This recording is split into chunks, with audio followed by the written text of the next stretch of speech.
কিরে ডাব কোথায় পালি? ছোট মাদের বাড়ি থেকে এসছি। দে আমাকে দে, কেটে দিই। তোকে কাটতে হবে না, আমি পারবো। আরে দে না, কাটতে এখন হাত কেটে ফেলবি। হ্যাঁ আমি কেটে দিছি।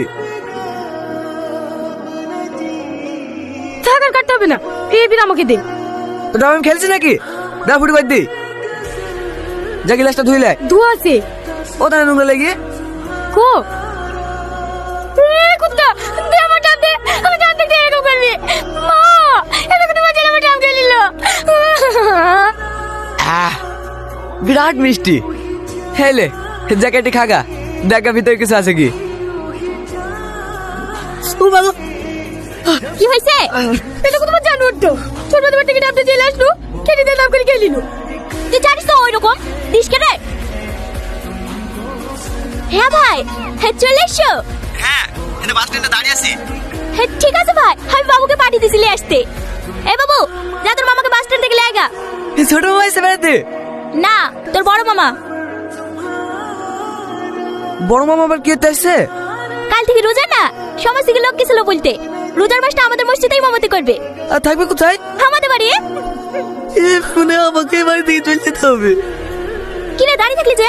আস্তাগফিরুল্লাহ, আস্তাগফিরুল্লাহ। এসব দিলে কি ছবি লাগিস ভাগ্নি? এসব ছবি ঘরে থাকলে ঘরে কোনোদিন ফেরেস্তা ঢোকে? ঘরে দোয়া দূরত লাগি থুবা, আস্তে যেতে চোখে পড়বে, মনটা পবিত্র থাকবে। মামা রাত তো অনেক হয়ে গেছে, আপনি কোন ঘরে শোবেন? দুই মা ভাগ্নি একসাথেই ঘুমাবো। সেই খাওয়ার সময় তোমাকে ডেকে দিতে হবে না? আপনি এই ঘরে ঘুমাবেন? হ্যাঁ। এ তো দেখছি চড়বে তারে। আমার আবার শোয়া খারাপ তো মামা, ঘুমের ঘরে কখনো আবার লাথি সাথে লেগে যাবে। ও কোনো ব্যাপার না ভাগ্নি, ছোটবেলায় তোমার কত লাথি খাইছি। শোনো ভাগ্নি, রমজান মাস হচ্ছে নেকির মাস। এই মাসে রোজা নামাজ পড়লে আল্লাহ পাক সব থেকে বেশি খুশি হয়। বুঝাও, ভালো করে বুঝাও, আমাদের কথা তো শুনবে না। দেখো তুমি বুঝি পারবা কি?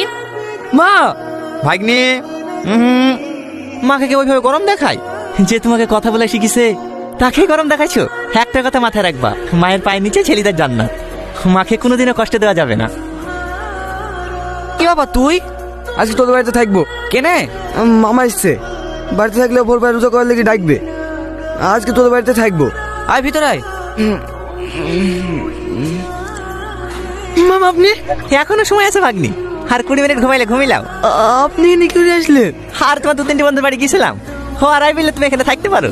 চলো মামা, মুখ টুক ধুয়ে শেরিটা করে গিয়ে। ছে আজকে তো আর করা হলো না মামা, আমার বিরাট সাহেব বাড়িতে। বিরাট না করলে আমি এবার খেতেই পারিনি। এই বিরেশটা মামা।